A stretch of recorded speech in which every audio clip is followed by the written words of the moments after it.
ఉండేది. వండుకుంటే అన్నము ముద్ద ముద్ద అయ్యేది. అందులో నాటుకోడి కూర పులుసు వేసుకున్నా, చేపల పులుసు వేసుకున్నా రుచి ఉండేది కాదు. కాబట్టి చాలామంది 90% మంది ఆనాడు రేషన్ షాపులలో బియ్యం తీసుకొని పక్క షాపులో అమ్ముకొని వేరే బియ్యాన్ని కొనుక్కొని పోయి ఇంటికాడ వండుకొని తినేది. ఇది గమనించిన మన తెలంగాణ ప్రభుత్వం, ప్రత్యేకంగా మన ప్రియతమ ముఖ్యమంత్రి శ్రీ రేవంత్ రెడ్డి గారు తెలంగాణలో ఉన్న పేద ప్రజలందరికీ, రేషన్ కార్డ్స్ ఉన్న వాళ్ళందరికీ కూడా కడుపు నిండా అన్నం పెట్టాలనే ఆలోచనలో భాగంగా దేశంలోనే మొట్టమొదటిసారిగా రేషన్ షాపుల ద్వారా రేషన్ కార్డు హోల్డర్స్ అందరికీ కూడా సన్న బియ్యాన్ని పంపిణీ చేస్తున్న ఏకైక ప్రభుత్వం మన తెలంగాణ ప్రభుత్వం. మనము సన్న బియ్యం ఇచ్చిన తర్వాత పక్కన ఉన్న ఆంధ్రాలో కూడా సన్న బియ్యం ఇవ్వడానికి ముందుకొచ్చారు. కానీ దేశంలో మొట్టమొదటిసారిగా రేషన్ షాపుల ద్వారా సన్న బియ్యం ఇచ్చింది మన ప్రభుత్వం. సన్న బియ్యం ఇవ్వడమే కాకుండా అనేక సంవత్సరాలుగా రేషన్ కార్డు కావాలని చెప్పి కార్యాలయాల చుట్టూ తిరిగితే కొత్తగా ఒక్క రేషన్ కార్డు కూడా ఇవ్వలేదు. తిరిగి చెట్లు అడిగినాయి తప్ప రేషన్ కార్డ్స్ మాత్రం రాలేదు. కానీ ఈ ప్రభుత్వం గ్రామాల వారీగా అర్హులైన వాళ్ళందరి దరఖాస్తు తీసుకొని ప్రతి ఒక్కరికి ఈరోజు రేషన్ కార్డ్స్ ఇవ్వడం జరిగింది. కొత్త రేషన్ కార్డ్స్ ఇవ్వడం అనేది ఒక నిరంతర ప్రక్రియ. రేషన్ కార్డు కావాలి అంటే ఎవరైనా వెళ్ళి తహసీల్దార్ ఆఫీసులో దరఖాస్తు పెట్టుకుంటే వాళ్ళు విచారణ జరిపి రేషన్ కార్డు ఇస్తారు. రెండవది, కుటుంబంలో సభ్యుల సంఖ్య పెరిగితే, ఉదాహరణకు మన ఇంట్లో కొడుకు పెళ్ళి అవుతుంది, కోడలు వేరే ఊరి నుంచి వస్తుంది, ఆమె పేరు మన కార్డులు ఎక్కాలి. లేదా మన కొడుకు ఒక బిడ్డను కొడుకో పుడతాడు, వాళ్ళ పేరు కార్డులు ఎక్కాలంటే కూడా కోడల పేరు ఎక్కలేదు, పుట్టిన మనవడి మనవరాల పేరు కూడా కార్డులో ఎక్కలేదు. ఇప్పుడు కుటుంబంలో ఉన్న అందరి పేర్లను కూడా ఈ డిజిటల్ కార్డులో మనము ఎక్కించడం జరిగింది. ఇవాళ రాష్ట్రంలో 1,06,00,000 రేషన్ కార్డు ఇస్తున్నాం. 1,06,00,000 రేషన్ కార్డుల ద్వారా దాదాపు 3,10,00,000 మందికి ఇవాళ నెలకు 6 కిలోల చొప్పున సన్న బియ్యాన్ని పంపిణీ చేస్తున్న ఏకైక రాష్ట్రము మన తెలంగాణ రాష్ట్రం. ఇది నిజంగా చాలా గొప్ప విషయము అని చెప్పి ఈ సందర్భంగా తెలియజేస్తున్నాను. కేంద్ర ప్రభుత్వం అంటున్నది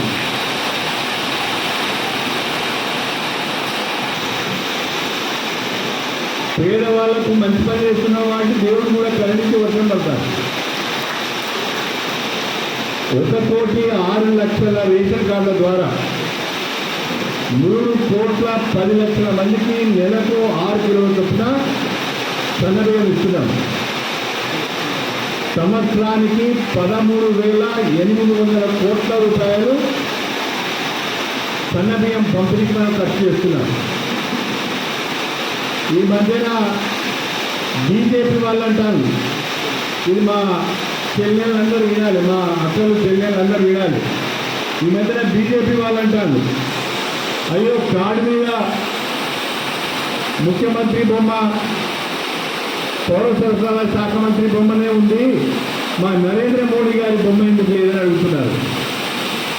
నేను అడుగుతున్న బీజేపీ నాయకులను, నిజంగా మీకు పేద ప్రజలపైన ప్రేమ ఉంటే, వాళ్ళ ఆకలి తీర్చాలనే ఆలోచన ఉంటే, వాళ్ళకు కడుపున అన్నం పెట్టాలనే ఆలోచన ఉంటే కేంద్రము కూడా సన్న బియ్యము ఇవ్వండి, మీ ఫోటో పెడతామని చెప్పి నేను ఈ సందర్భంగా తెలియజేస్తున్నాను.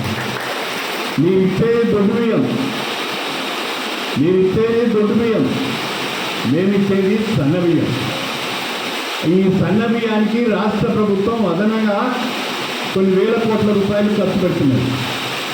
ఇది మర్చిపోయి మేమే కేంద్రమే బియ్యం ఇస్తున్నది, నరేంద్ర మోడీ గారి ఫోటో లేదు అని అంటే సన్నబియ్యం ఇవ్వండి. నేను కూడా మొత్తం రేషన్ కార్డు ఉన్న వాళ్ళందరికీ 100,10,00,000 మందికి మీరు సన్నబియ్యం ఇవ్వండి. తప్పకుండా రాష్ట్ర ప్రభుత్వం ప్రధానమంత్రి గారి బొమ్మ పెడుతుంది అని చెప్పి నేను ఈ సందర్భంగా తెలియజేస్తున్నాను. ఇందులో ఇంకొక ప్రధానమైన అంశం, గతంలో రేషన్ కార్డు ఇంటి యజమాని పేరు మీద ఉండేది. గతంలో రేషన్ కార్డు ఇంటి యజమాని పేరు మీద ఉండేది, మగాయన పేరు మీద ఉండేది. ఇవాళ రేవంత్ రెడ్డి గారు ఏం చేసిందంటే మొత్తం మా అక్క చెల్లెల పేరు మీదే కార్డు ఉండాలని చెప్పి ఇంటి యజమానిగా మీ పేరు పెట్టింది. ఈ కార్డు చాలా భద్రత కలిగిన కార్డు. దీన్ని ఫ్రాడ్ చేయడానికి అవకాశం లేదు. ఇందులో మొత్తము కుటుంబ సభ్యుల సంఖ్య నిక్షిప్తమై ఉంటుంది. అంటే దాంట్లో ఉంటుంది ఎంతమంది కుటుంబ సభ్యులు ఉన్నారని దాంట్లో ఉంటుంది. రెండవది, ఇంటి యజమాని పేరు మైలేజ్ ఉంటుంది. మూడవది, అన్ని రకాలైన సెక్యూరిటీ ఫీచర్స్ దీంట్లో ఉంటాయి. కాబట్టి ఇది ఒక వినూత్నమైన ప్రయోగం మన తెలంగాణలో జరుగుతున్నది. బ్రహ్మాండంగా ఈ స్మార్ట్ రేషన్ కార్డ్స్ అన్నింటినీ కూడా చిన్నగా ఇప్పుడు ఈ మధ్యన మా చెల్లెళ్ళు, చాలామంది చెల్లెళ్ళే ఉన్నారు, అక్కలు ఎవరు లేరు. నాకు ఇక నేనే పెద్దోళ్ళు లెక్క అవపడతాను. చాలామంది ఈ మధ్యన మా చెల్లెళ్ళు చేతిలో ఫోన్ పట్టుకొని పోతాను. ఎటు పోయినా, కలుపు పోయినా కూడా చేతిలో ఫోన్ ఉంటాను, నాటే పోయినా చేతిలో ఫోన్ ఉంటాను, పత్తి చేనుల కలుపు తీయ పోయినా కూడా చేతిలో ఫోన్ ఉంటాను. ఆ ఫోన్కు ఒక కవర్ ఉంటుంది. ఆ ఫోన్ కవర్లో మన ఈ కార్డు మన క్రెడిట్ కార్డు లెక్క, డెబిట్ కార్డు లెక్క, ఏటీఎం కార్డు లెక్క ఉంది. అలా పెట్టుకోవచ్చు. ఎక్కడికి పోదు, ఎక్కడో దాచడం మర్చిపోయిన అనేది లేకుండా మన ఫోను దాంట్లోనే దీన్ని మనం పెట్టుకోవచ్చు.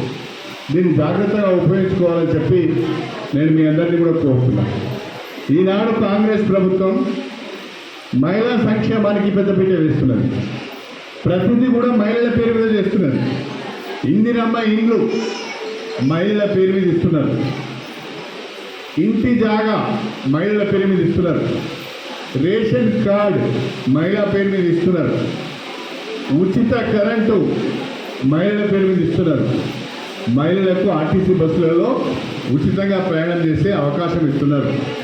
మహిళలకు ఇందిరా మహిళా శక్తి పథకం కింద పెట్రోల్ బంక్స్ ఇస్తున్నారు మహిళా సంఘాలకు. అదేవిధంగా సోలార్ ప్లాంట్స్ ఇస్తున్నారు, షాప్స్ ఇస్తున్నారు, వ్యాపారాలు చేసుకోవడానికి బ్యాంకుల ద్వారా అప్పిస్తున్నారు. బ్యాంకు కట్టవలసిన అప్పు కూడా, మిత్తి కూడా రాష్ట్ర ప్రభుత్వమే చెల్లిస్తున్నది. ఎందుకంటే మహిళలందరినీ ఆర్థికంగా వాళ్ళ కాళ్ళపైన వాళ్ళు నిలబడే విధంగా తయారు చేయాలనేదే మన రేవంత్ రెడ్డి గారి ఆలోచన. కారణం ఏంటంటే మా మహిళల యొక్క ఆశీర్వాదం ఉంటే, మహిళల యొక్క సహకారం ఉంటే మనం ఏదైనా చేయొచ్చు, వాళ్ళ అభివృద్ధి కొరకు మనం పాటుపడవచ్చు అనే ఒక నమ్మకంతో, మీ పట్ల ఉన్న విశ్వాసంతో ప్రభుత్వము ఈ కార్యక్రమాలన్నీ కూడా మీ పేరు చేస్తున్నదనే విషయాన్ని కూడా దయచేసి మీరందరూ కూడా గమనించాలని చెప్పి నేను ఈ సందర్భంగా కోరుతున్నాను.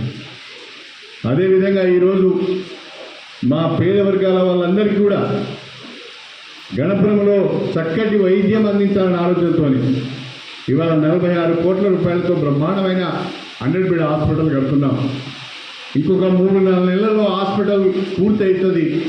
అప్పుడు మీరందరూ కూడా మీ పిల్లల డెలివరీస్ కానీ, లేదా చిన్నపిల్లలకు వైద్యం కానీ, మీకు వైద్యం కానీ, మీ తల్లిదండ్రులకు వైద్యం కానీ, అత్తమామలకు వైద్యం కానీ ఇక్కడే చేయించుకునే ఒక గొప్ప అవకాశము మనకు వస్తుంది అని చెప్పి ఈ సందర్భంగా మీ అందరికీ కూడా సవినయంగా తెలియజేసుకుంటున్నాం.